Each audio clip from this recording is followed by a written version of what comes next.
দরবারে সম্মানীয় কে?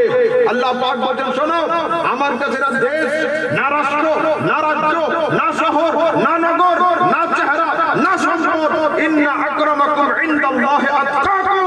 আল্লাহর দরবারে উত্তম সেই যার তাকওয়া হলো উত্তম।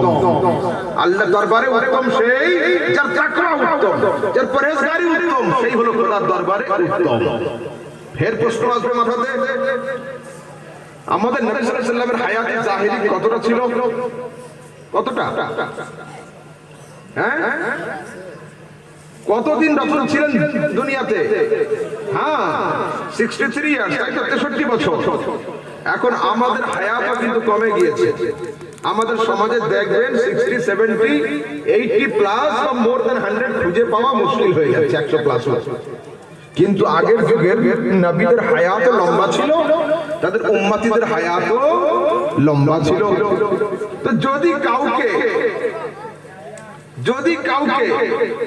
40 টাকা দেওয়া হয় আর কাউকে 400 টাকা দেওয়া হয়, দুজন কি একই জিনিস কিনতে পারবে?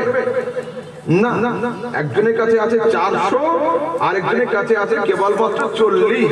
তো 400 টাকায় যতগুলো কেনা যাবে, 40-এ অতগুলো কেনা যাবে না। তো আমি জিজ্ঞাসা করছি, আয় আল্লাহ, তুমি কাউকে দিয়েছো 400 বছর হায়াত আর আমাকে দিয়েছো মাত্র 40 বছর হায়াত। তো আমি এই 40 বছর হায়াত নিয়ে 400 ওয়ালাকে আমল দিয়ে ধরবো কি করে?